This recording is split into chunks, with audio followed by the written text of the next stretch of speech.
Friends, இந்த மீன் தலையை வச்சு நம்ம பண்ண மீன் குழம்பு பாருங்களாம். பார்க்கவே எவ்வளோ ஒரு சூப்பராக இருக்கு. டேஸ்ட் பார்த்தீங்கன்னா அந்த அளவுக்கு சூப்பராக இருக்கும். நீங்கள் மீனை வாங்கி இந்த மாதிரி குழம்பு பண்ணிட்டு அந்த மீனில் இருக்கிற தலை இருக்கு பாருங்க, அந்த தலையை மென்று சாப்பிட்டு பாருங்க. அதோட டேஸ்ட் தனியாக இருக்கும். டேஸ்ட்டும் அந்த அளவுக்கு நல்லா சூப்பராக இருக்கும். நீங்கள் யாரெல்லாம் இந்த மாதிரி மீன் குழம்பு தலை சாப்பிட்ருக்கீங்கன்னு மறக்காம கமெண்ட் பண்ணுங்க. இன்னைக்கு நம்ம சூப்பரான மீன் தலையை வச்சு தான் குழம்பு பண்ண போகிறோம். எப்படி செய்யலான்னு பார்க்கலாமா? Hi friends, welcome to Kerala சமையல். கேரளா சமையலில் மீன் தலையை வச்சு நம்ம குழம்பு தான் பண்ண போகிறோம். வாங்க எப்படி செய்யலாம்னு பார்க்கலாம். நான் 1 கிலோ மீனோட தலை எடுத்து வச்சுருக்கேன். இது 1 கிலோ. நான் மீனோட தலையை நல்லா க்ளீன் பண்ணிவிட்டு இங்கே பாருங்கள் எந்த அளவுக்கு நல்லா க்ளீன் பண்ணிவிட்டு எடுத்து வச்சுருக்கேன் பார்த்தீங்களா. இப்போ இந்த க்ளீன் பண்ண மீனில் 1 டேபிள் ஸ்பூன் உப்பு சேர்த்துக்கோங்க. 1/2 டேபிள் ஸ்பூன் மஞ்சள் சேர்த்துக்கோங்க. சேர்த்துட்டு நம்ம மீனோட சேர்த்து உப்பு மஞ்சள் பிடிக்கிற மாதிரி இந்த மாதிரி நல்லா கலந்து கொடுத்துக்கோங்க. அதில் உப்பும் தேய்ச்சி கொடுத்துட்டு மீனை மூடி போட்டு மூடி மாற்றி வச்சுக்கோங்க. இப்போ மீன் குழம்பு பண்ணுறதுக்கு அடுப்பில் மஞ்சட்டி வச்சுருக்கேன். ஒரு 4 டேபிள் ஸ்பூன் எண்ணெய் சேர்த்துக்கோங்க. கொஞ்சம் எக்ஸ்ட்ராவே எண்ணெய் சேர்த்துக்கோங்க, டேஸ்ட்டு நல்லாயிருக்கும். சேர்த்து கொடுத்துக்கோங்க. எண்ணெய் சேர்த்து எண்ணெய் நல்லா சூடாகிடுச்சு.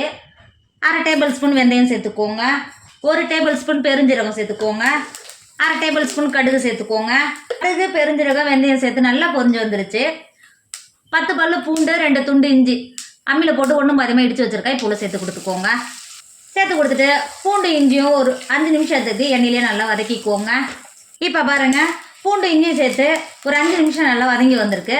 இப்போ இந்த ஸ்டேஜில் சின்ன வெங்காயத்தை கட் பண்ணி வச்சுருக்கேன். இப்போ சேர்த்து கொடுத்துக்கோங்க.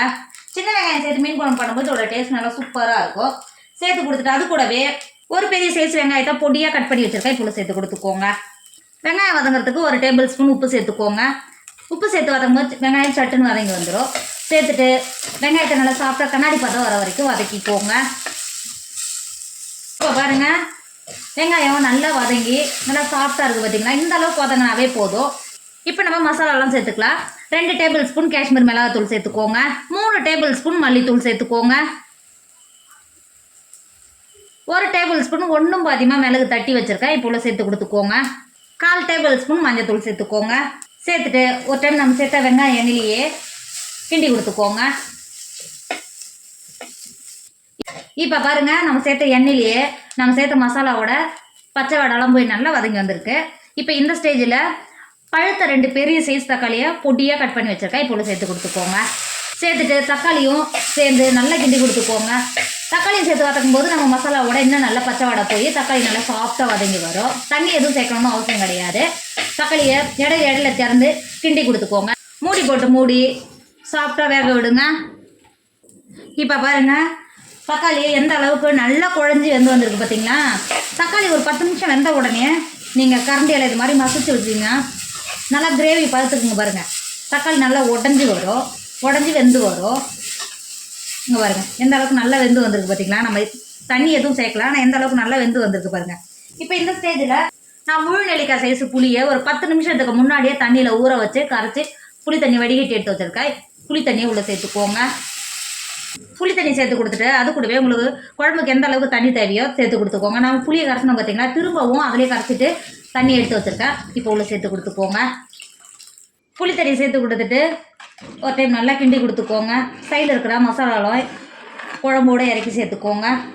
இந்த அளவுக்கு நல்லா கிண்டி கொடுத்துட்டு மூடி போட்டு மூடி குழம்பை கொதிக்க விடுங்க.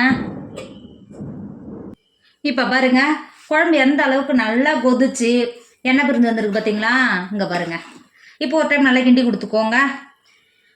கிண்டி கொடுத்துட்டு ஏற்கனவே நம்ம க்ளீன் பண்ணி உப்பு மஞ்சள் தூளும் போட்டு வச்சுருக்கோம்ல, மீனை உள்ளே சேர்த்துக்கோங்க.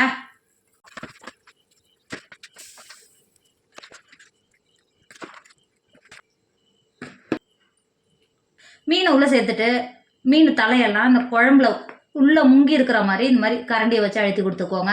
அப்போ தான் மீனில் நம்ம உப்பு புளிப்பு காரெல்லாம் பிடிச்சி டேஸ்ட் நல்லா சூப்பராக இருக்கும் வெந்து வரும்போது. ஏற்கனவே நம்ம 1 டேபிள் ஸ்பூன் குழம்புல உப்பு சேர்த்துருக்குறோம். மீன்லேயும் 1 டேபிள் ஸ்பூன் உப்பு சேர்த்துக்கிறோம். இந்த ஸ்டேஜில் ஒரு 1/2 டேபிள் ஸ்பூன் மட்டும் உப்பு சேர்த்துக்கோங்க. உங்கள் டேஸ்ட்டுக்கு அனுசரித்து சேர்த்து கொடுத்துக்கோங்க.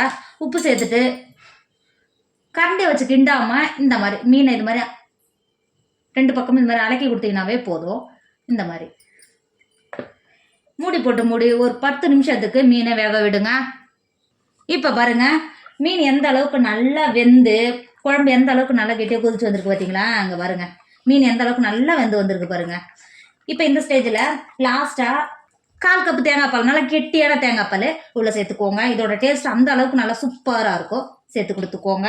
சேர்த்து கொடுத்துட்டு மீனை உள்ளே விட்டு கிண்டாமல் இது மாதிரி மெதுவாக இந்த மாதிரி தூக்கி கொடுத்துக்கோங்க. நல்லா மீன் வெந்திருக்கிறதுனால உடையும், அதனால் மெதுவாக தூக்கி கொடுத்துட்டு ஒரு 2 செகண்ட் மட்டும் தேங்காய் பால் சேர்த்து கொதிக்க விடுங்க. இப்போ பாருங்க, நம்ம தேங்காய் பால் சேர்த்து எந்த அளவுக்கு நல்லா கொதிச்சு வந்திருக்கு பார்த்தீங்களா? தேங்காய் பால் சேர்த்த பிறகு நல்லா நெய்யெல்லாம் உருகி மீன்லேருந்து வந்து எந்த அளவுக்கு எண்ணெய் பிரிஞ்சு வந்திருக்கு பாருங்க. இந்த ஸ்டேஜில் உங்ககிட்ட கருவேப்பிலை இருந்தால் சேர்த்துக்கோங்க. கருவேப்பிலையும் கொத்தமல்லியும் சேர்த்தாலும் டேஸ்ட் நல்லா இருக்கும். என்கிட்ட கருவேப்பிலை இல்லை, ஒரு கைப்பிடி அளவு நல்லா மல்லித்தழையை பொடியாக கட் பண்ணி வச்சிருக்கேன். இப்போ சேர்த்து கொடுத்துக்கோங்க. சேர்த்து கொடுத்துட்டு குழம்பு இறக்கிக்கோங்க. ஃப்ரெண்ட்ஸ், நம்மளோட மீன் தலை குழம்பு சூப்பர் ஐடியா ஆயிடுச்சு. இதோட டேஸ்ட் அந்த அளவுக்கு சூப்பராக இருக்கும். நீங்கள் மீன் வாங்கினா இந்த மாதிரி தலை வாங்கி குழம்பு வச்சு பாருங்கள். வீட்டில் இருக்கிற குழந்தைங்கலேருந்து விரும்பி சாப்பிடுவாங்க. மீன் தலைக்கு மட்டும் குழம்பு அந்த அளவுக்கு டேஸ்ட் சூப்பராக இருக்கும். ரொம்ப ரொம்ப பிடிக்கும். நீங்கள் கண்டிப்பாக ஒரு டைம் ட்ரை பண்ணி பாருங்கள். என்னோட வீடியோ உங்களுக்கு பிடிச்சிருந்தா உங்கள் ஃப்ரெண்டு உங்கள் ஃபேமிலிக்கு ஷேர் பண்ணுங்கள். மறக்காமல் கேரளா சமையலை சப்ஸ்கிரைப் பண்ணிக்கோங்க. தேங்க்யூ.